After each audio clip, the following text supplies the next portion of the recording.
लेके माँ। अनुपमा। माँ,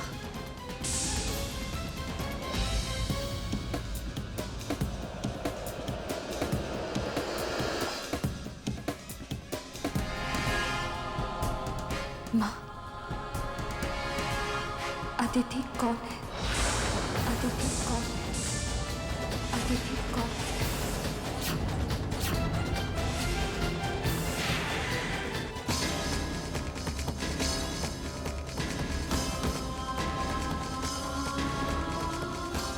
बताइए ना माँ, कौन है अदिति जिसकी वजह से चैतन्य इतने परेशान, आप इतनी परेशान है, पूरा परिवार परेशान है? जिसका डर था वही हुआ। चैतन्य तो अपनी सुध-बुध खो बैठे। बोलिए ना, कौन है अदिति? ओफो अनुपमा, अदिति अदिति अदिति, ये तुमने क्या लगा रखा है? मैं किसी अदिति को नहीं जानती, कोई अदिति नहीं है। माँ, मैंने चैतन्य को उसका नाम लेते हुए सुना। मैंने तो नहीं सुना। हो सकता है तुमसे कोई गलतफहमी हुई है। नहीं माँ। अनुपमा, तुम जानती हो घर में हर कोई परेशान है और तुम ये फजूल के सवाल कर रही हो, हमारी परेशानी और भी बढ़ा रही हो। माँ देखो अनुपमा, मैंने कह दिया ना तुमसे, तुम्हें गलतफहमी हुई है और अपनी गलतफहमी को सवाल बनाकर मुझसे मत पूछो, क्योंकि मेरे पास तुम्हारे सवाल का कोई जवाब नहीं है। देखो, चैतन्य की तबीयत कितनी खराब है, अभी उसे तुम्हारी जरूरत है। जाओ उसके लिए नाश्ता बना के लाओ। जाओ अनुपमा।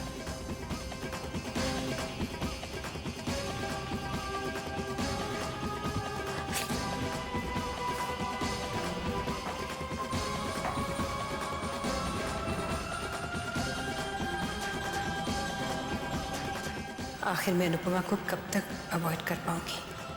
कब तक?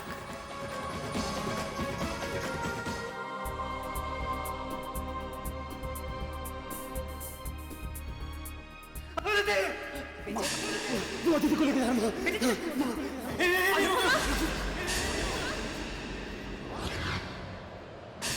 ओफो अनुपमा, अदिति अदिति अदिति, ये तुमने क्या लगा रखा है? कोई अदिति नहीं है।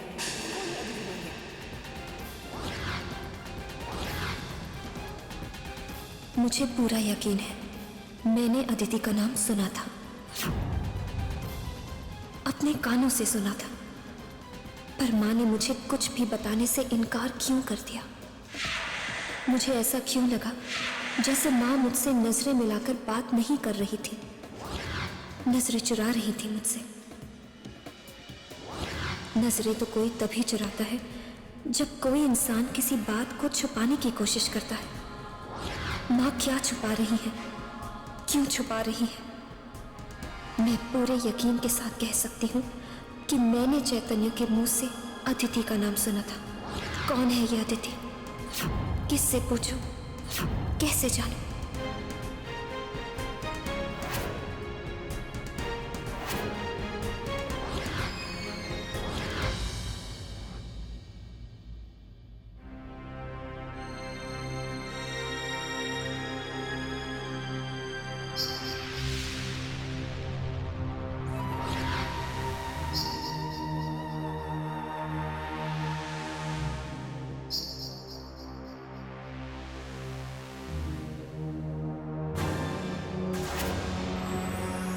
ये क्या बेटे?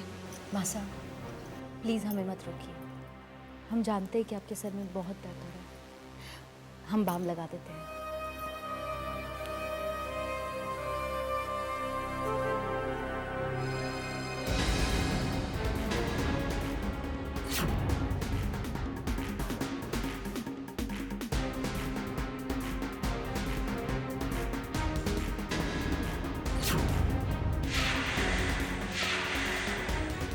थैंक यू बेटी, बहुत आराम मिल रहा है।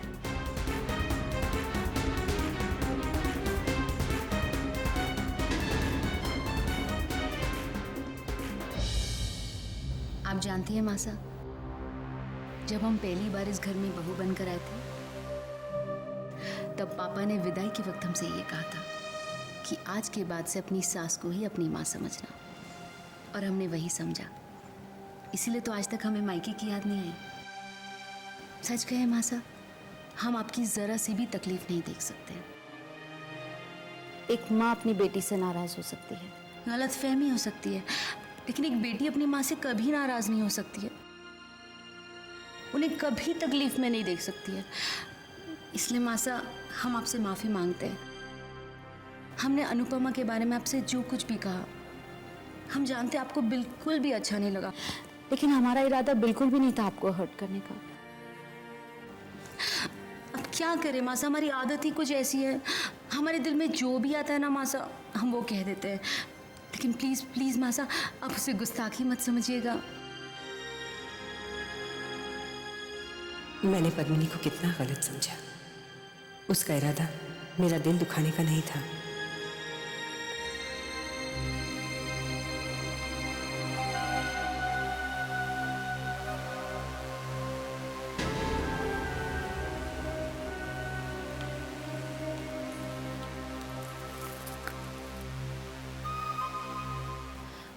माँ, आपके लिए सर दर्द की दवा। नहीं भाभी साहब, मासा ये मेडिसिन नहीं खाती हैं, होम्योपैथी खाती हैं।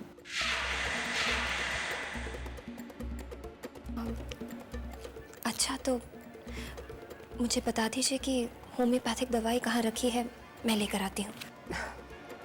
मेरे कमरे में है। मैं अभी लाती हूँ।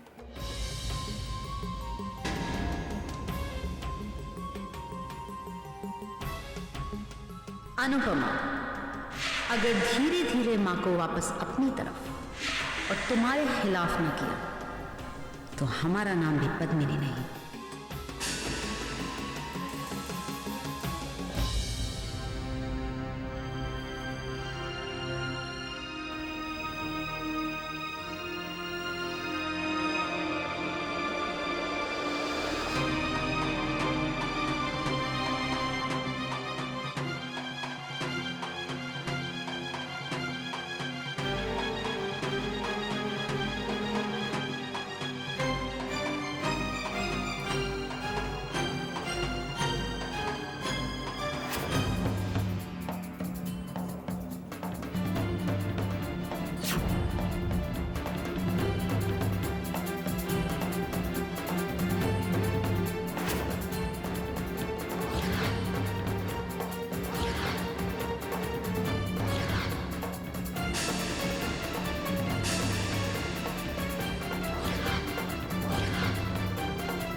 बस बेटी, थैंक यू, बहुत आराम मिला मुझे।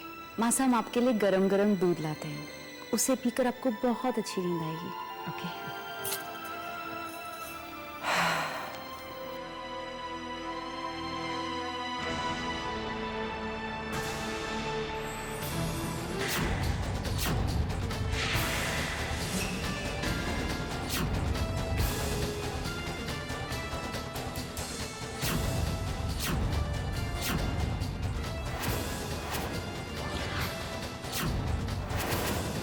हे भगवान, दवाई ढूंढते ढूंढते अगर अनु की नजर उस बॉक्स पे पड़ गई तो?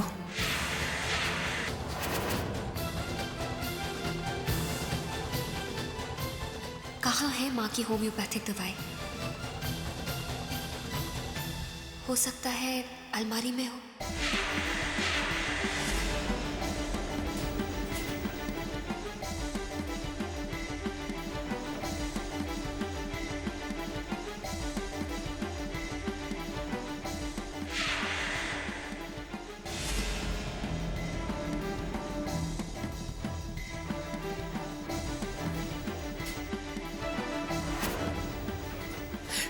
अनुपमा,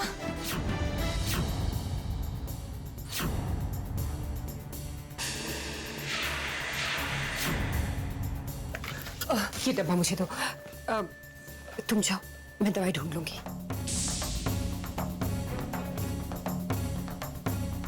मैंने कहा ना, तुम जाओ, मैं दवाई ढूंढ लूंगी। जाओ अनुपमा।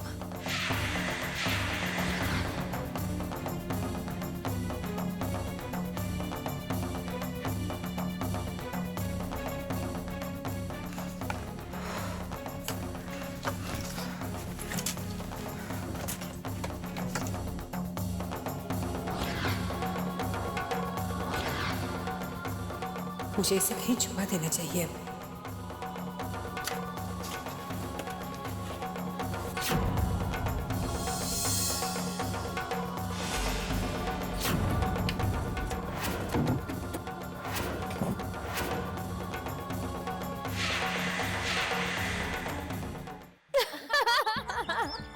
सही कहा रिधवा पुत्र, ये अंग्रेजी के पोएम तो मैंने चंगी तरह सीख ली है। Twinkle little star, your wonder how are you. नानी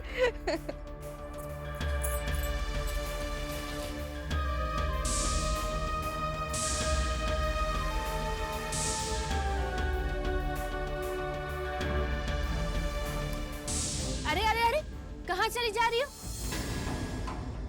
इतनी भी तमीज नहीं है कि अगर किसी के कमरे में जाते हैं तो पहले नॉक करते हैं। माफ करना, आइंदा से गलती नहीं होगी। और पहले ये बता तू यहाँ आई किस लिए है? दरअसल जब मैं इस घर में आई थी तो रिधिमा दीदी यहाँ थी ही नहीं। कुछ जान पहचान नहीं हो पाई, इसलिए मैं उनसे मिलने चली आई। वो अनुपमा दीदी ने बताया था कि आप सोने से पहले हॉट चॉकलेट लेती हैं, तो आपके लिए लेकर आई। हमारे गांव में कहते हैं जब भाभी घर में आ जाए तो ननदें राजकुमारियां बनकर रहती हैं। ये तो भाभी का फर्ज है, लाड लड़ाएं, सेवा करें। लीजिए।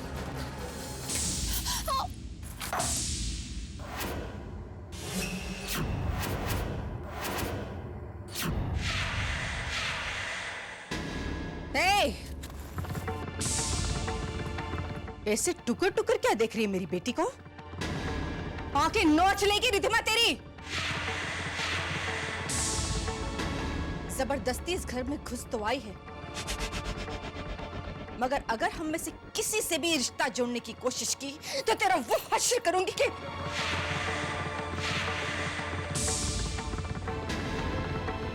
दफा दफा यहां से।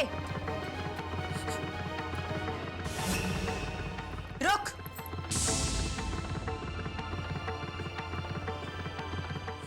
कपड़ा ला और ये सब साफ कर। जा। ओ जा भी अब। मॉम, क्या है ये? इतनी मुश्किल से वो मनहूस अनुपमा से पीछा छूटा था और अब ये एक और बिल्कुल उसके जैसी वापस आ गई है। तू चिंता क्यों करती है रिधिमा? ऐसे मनहूसों से निपटना तो आता है ना। आहो रिधिमा पुत्र, माया पुत्र बिल्कुल ठीक कह रही है।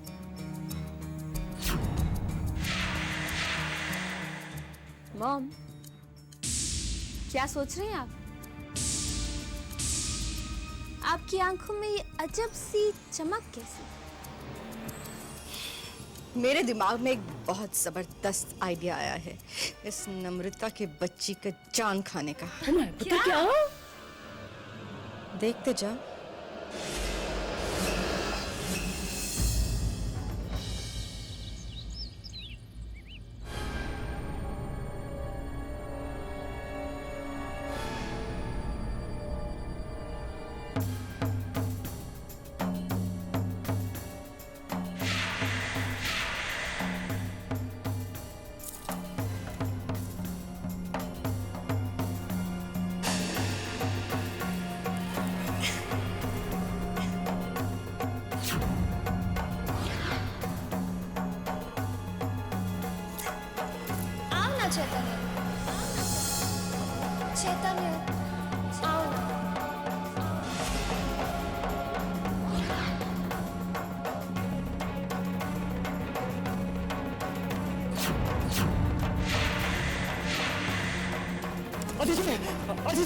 अदिति तुम इतनी तेज मत छो, इतनी तेज मत छो, तुम्हें कुछ हुआ तो नहीं, चोट तो नहीं लगी ना तुम्हें?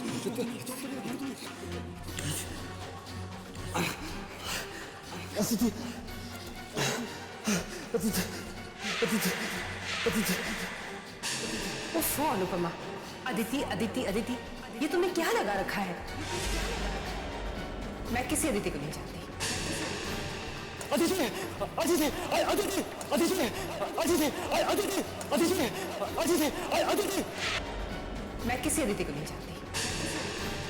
अदिति अदिति अदिति अदिति अदिति अदिति अदिति अदिति अदिति।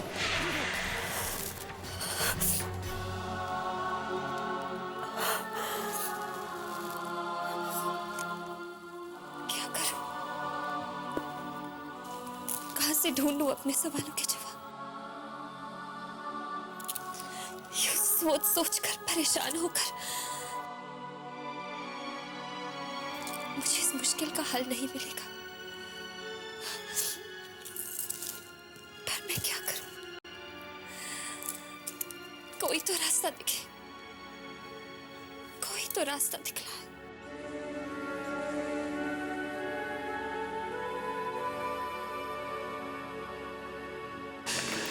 ये डब्बा मुझे दो, तुम जाओ, मैं दवाई ढूंढ लूंगी।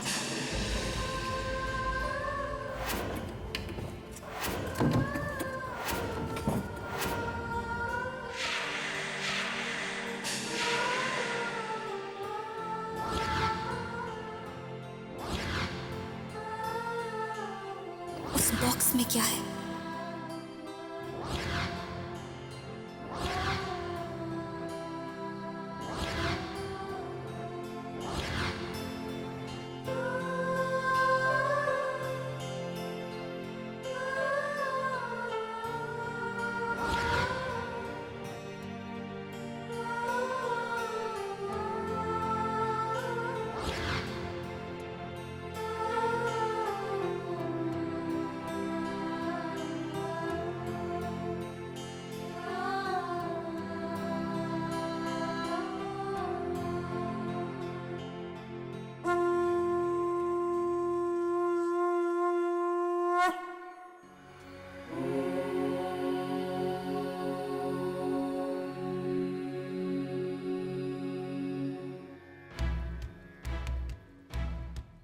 माँ ने अभी अभी पूजा करनी शुरू की है। खत्म करने में थोड़ा वक्त तो लगेगा ही। तब तक मुझे देखना चाहिए कि उस बॉक्स में क्या है। हो सकता है उसमें अदिति से जुड़ी कोई बात, कोई चीज मिल जाए।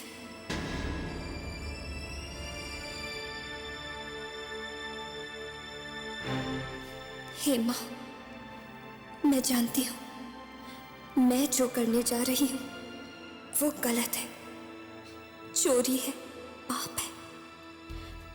पर आप जानते हैं मेरा इरादा गलत नहीं है। कोई भी मुझे ये बताने के लिए तैयार नहीं कि अदिति कौन है, उसका चैतन्य के साथ क्या संबंध है। मैं तो बस वो सच जानना चाहती हूँ। हो सकता है ये सच मुझे चैतन्य की मदद करने में मदद करे, चैतन्य को इस बेचैनी और हालात से निकाल सकूं।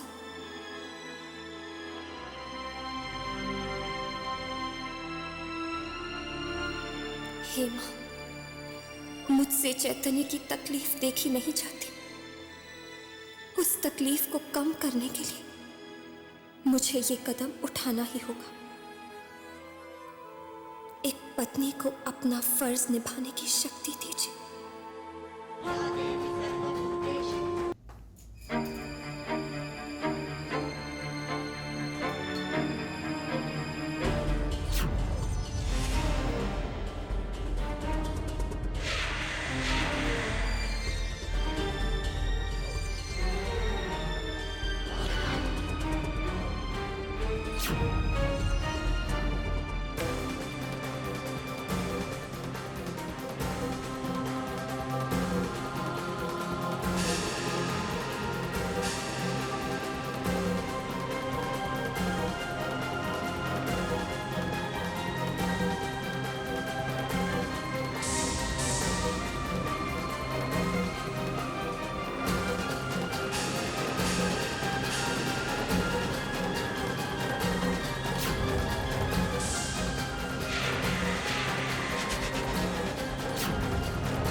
खत्म करने में थोड़ा वक्त तो लगेगा ही। तब तक मुझे देखना चाहिए कि उस बॉक्स में क्या है।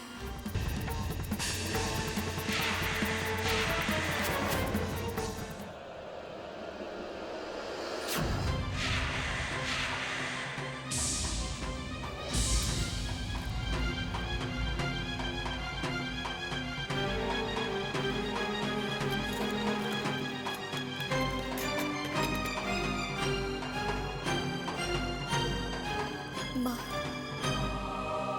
पहले तो सिर्फ अदिति का नाम सुना था, पर आज तो उसके वजूद की निशानियां भी देख ली। अब तो बता दीजिए माँ, अदिति कौन है? क्या संबंध है उसका चैतन्य के साथ?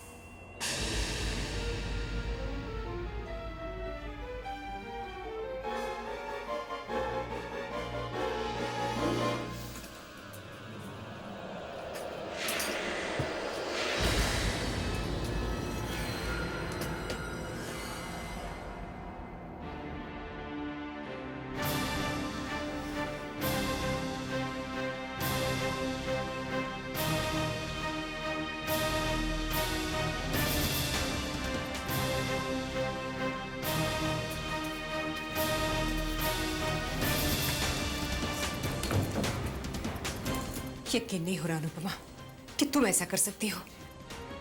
घर की बहू होके इस तरह से चोरी छुपे। मुझे माफ कर दीजिए, जानती हूँ मुझसे गलती हुई, पर आप मेरी मजबूरी समझिए ना माँ।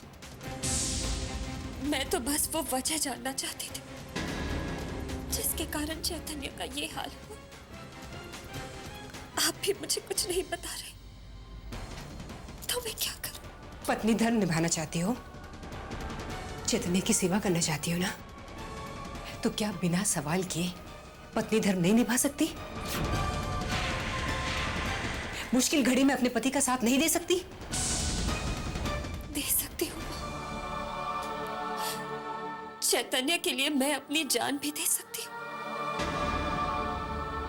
पर आप बताइए, जब तक किसी मुश्किल की जड़ को खत्म ना किया जाए, तो वो मुश्किल कैसे खत्म हो सकती है माँ? माँ, मैं इस बात की तह तक जाना चाहती हूँ, जानना चाहती हूँ कि क्या रिश्ता है या था चैतन्य और अदिति का।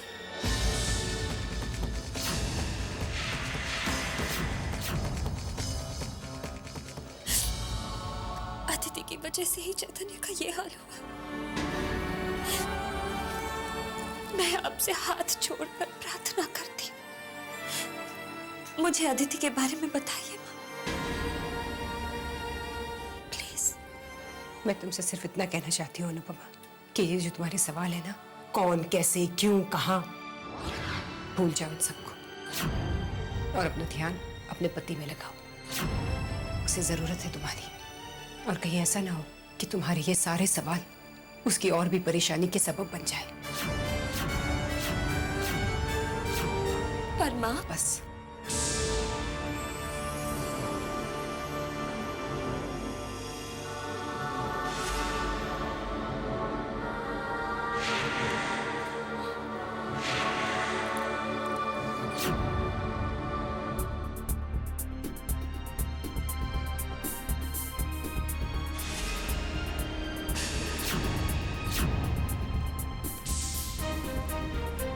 चैतन्य की सेवा करना चाहती हो ना, तो क्या बिना सवाल किए पत्नी धर्म नहीं निभा सकती?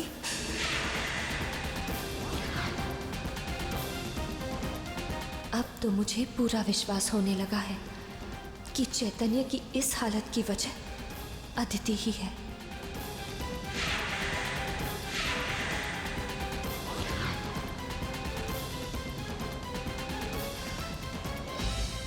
अनुपमा,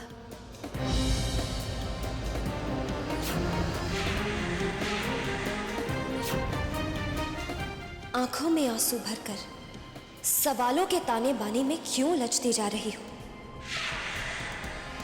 तुम्हारे पति को इस वक्त तुम्हारी जरूरत है।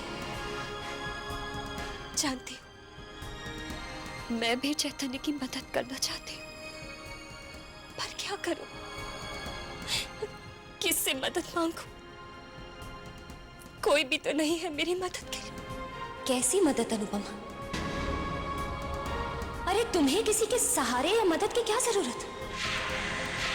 तुम्हारे पास तो मंगलसूत्र और सिंदूर की शक्ति है, ताकत है। अरे इसकी शक्ति से तो सावित्री अपने पति सत्यवान को यमराज तक से छुड़ा कर लाई थी। तो तुम चैतन्य की मदद क्यों नहीं कर सकती? दूसरों की उंगली पकड़कर क्यों चलना चाहती हो अनुपमा? भूल जाओ सब कुछ। भूल जाओ अदिति का राज, दूसरों की मदद। इस वक्त तुम्हारे पति से बढ़कर तुम्हारे लिए कोई नहीं है, और ना ही होना चाहिए।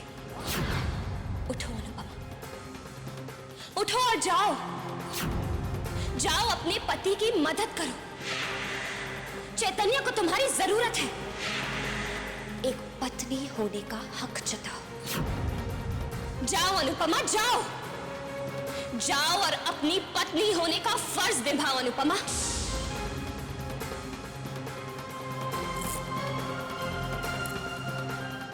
हाँ, मैं अपने आप को टूटने नहीं दूंगी। चैतन्य के इस हालत की चाहे जो भी वजह,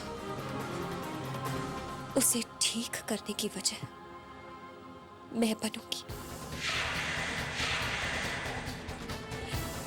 ये मेरा वादा है खुद से। एक पत्नी का वादा है खुद से कि मेरे पति फिर से मुस्कुराएंगे। हाँ, फिर से मुस्कुराएंगे। बिल्कुल ठीक हो जाएंगे।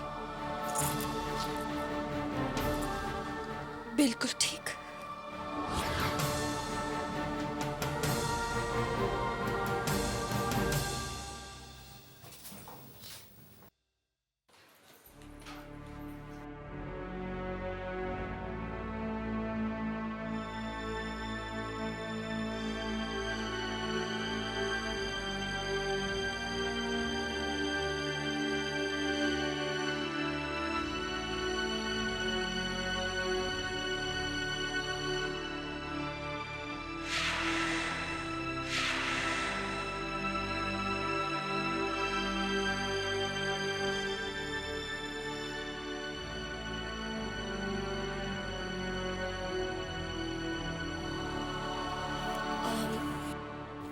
अब कैसी तबीयत है? ठीक है।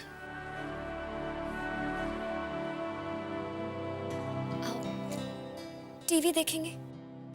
टीवी ऑन करो।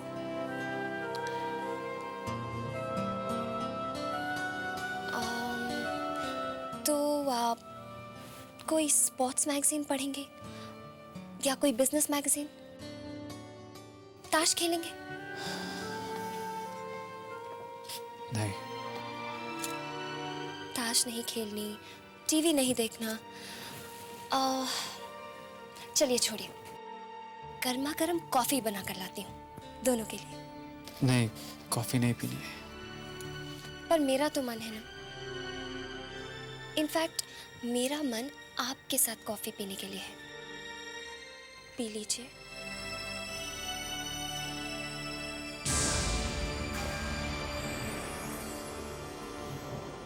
मुझे कंपनी देने के लिए भी नहीं।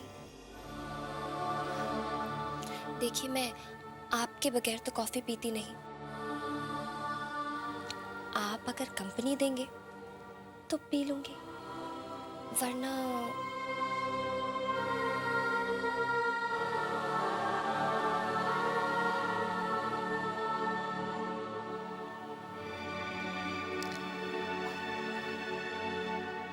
कॉफी पिए। चैतन्य, आप कितने अच्छे हैं। मैं बस अभी कॉफी बना के लाई, यूं गई और यूं आई। हाँ,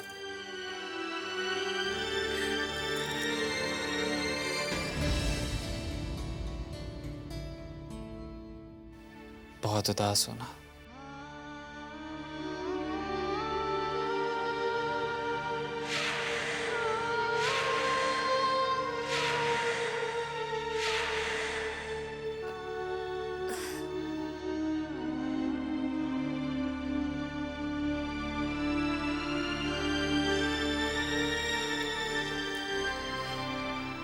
क्या हुआ?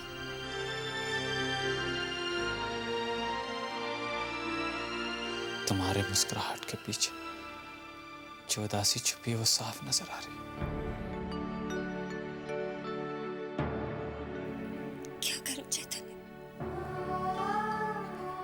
इस उदासी पर मेरा कोई बस नहीं। मेरी तो हर खुशी आपसे जुड़ी हुई है, पर जब आपको उदास देखती हूँ तो दिल रो पड़ता, मन डरा डरा सा रहता, क्योंकि मुझे ऐसा लगता है जैसे जैसे आप मुझसे दूर जा रहे हैं।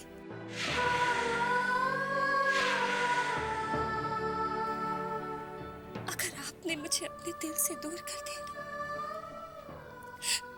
तो आप ही बताइए मैं कैसे जी पाऊंगी।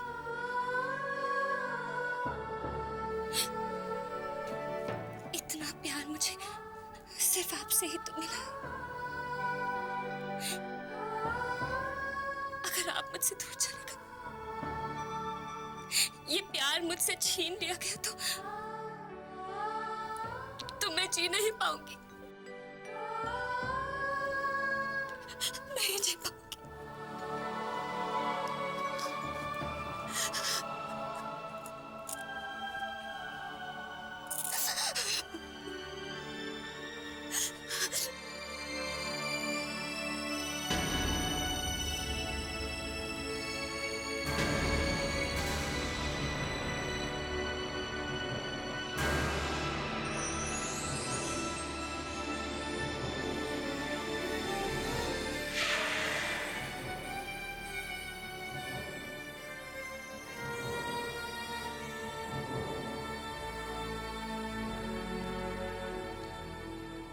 माँ,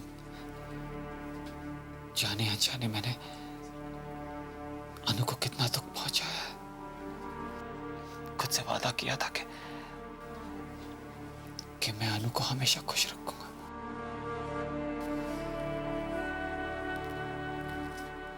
पर मैं कैसा वादा निभा रहा हूं?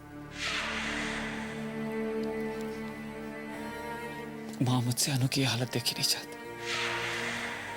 मैं अगर उसे यूं देखूंगा तो मैं टूट जाऊंगा। माँ प्लीज कुछ करिए, मैं अनु को टूटते नहीं देख सकता। प्लीज कुछ करिए, कुछ भी। मैं जानती हूँ बेटे, जानती हूँ तुम दोनों एक दूसरे को कितना चाहते हो। मैं भी तुम दोनों को हमेशा खुश देखना चाहती हूँ। मेरी एक बात मानेगा? कहते हैं कि मृत्यु के बाद अगर मरने वाले का अंतिम संस्कार और पिंडदान पूरे विधि विधान के साथ ना किया जाए तो मरने वाले की आत्मा को कभी भी शांति नहीं मिलती। मुझे लगता है कि अदिति के साथ भी यही हुआ है। बेटे, उसकी आत्मा को शांति नहीं मिल पा रही है। मैंने पंडित जी से कह के आज उसके लिए श्राद्ध रखवाया है। तू भी चल मेरे साथ। मुझे पूरा यकीन है इस पूजा के बाद सब ठीक हो जाएगा। क्या क्या ऐसा हो सकता है?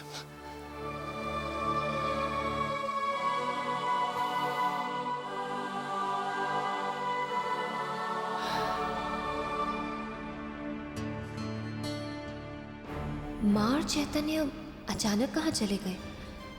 अभी थोड़ी देर पहले तो यहीं थे, कुछ बताकर भी नहीं गए।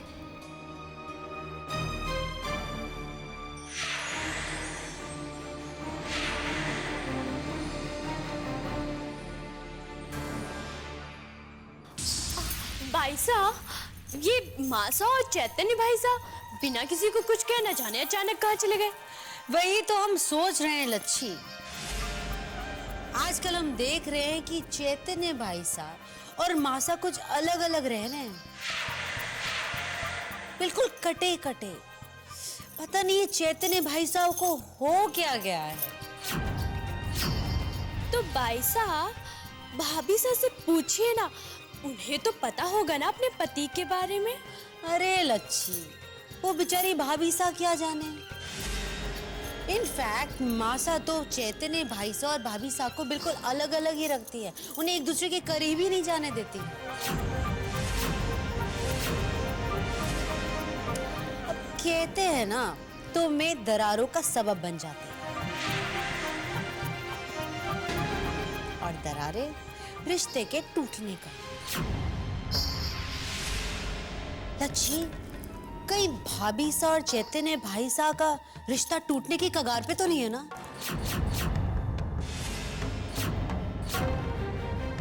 अब अगर दूरियां इतनी बढ़ जाएंगी तो नजदीक आने के सारे रास्ते बंद हो जाएंगे।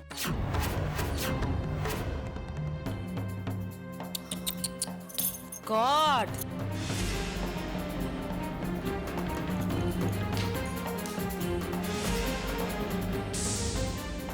आता है, बहुत मजा आता है हमें अनुपमा के जख्मों को कुरेदने में। हम उसके जख्मों को इतना कुरेदेंगे कि उसके जख्म नासूर बन जाएंगे।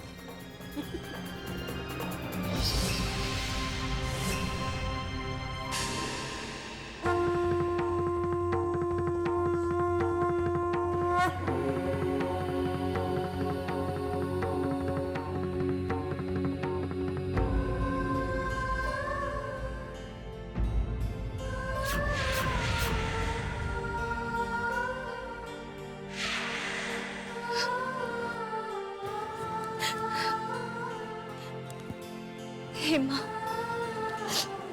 मैंने आपके किए पर कभी सवाल नहीं उठाया, आपसे कभी कोई शिकायत नहीं की, कभी कुछ नहीं मांगा। पर आज मेरी बात को मत ठुकरा।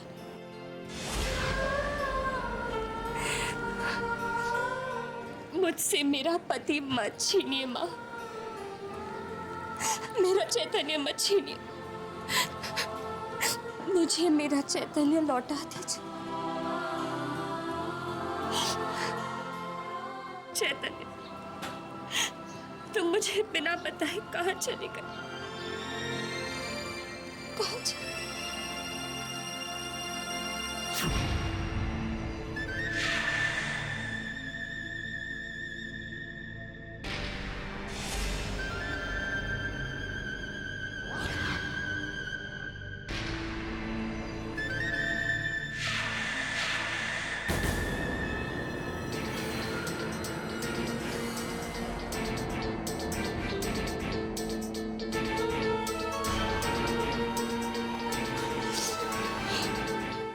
उमा महेश्वराभ्याम नमः स्वाहा।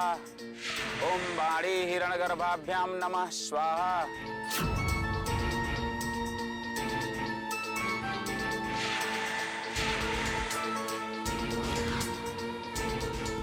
ओम ग्राम देवताभ्यो नमः स्वाहा। ओम स्थान देवताभ्यो नमः स्वाहा। ओम इष्ट देवताभ्यो नमः स्वाहा।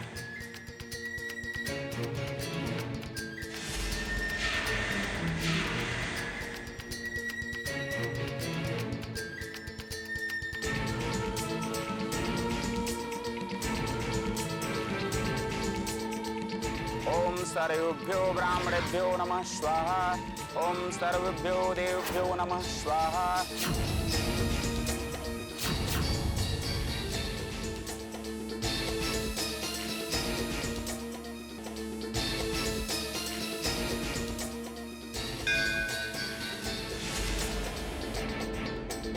ओम इंद्राय नमः स्वाहा।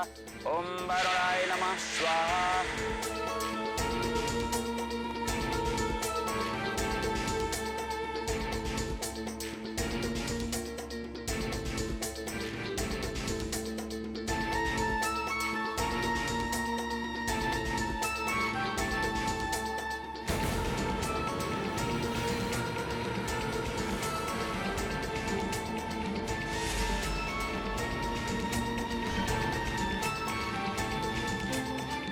जो अपनी पत्नी की आत्मा शांति के लिए हवन करवाया है वह संपूर्ण हुआ। इससे आपकी पहली पत्नी की आत्मा को अवश्य शांति मिलेगी।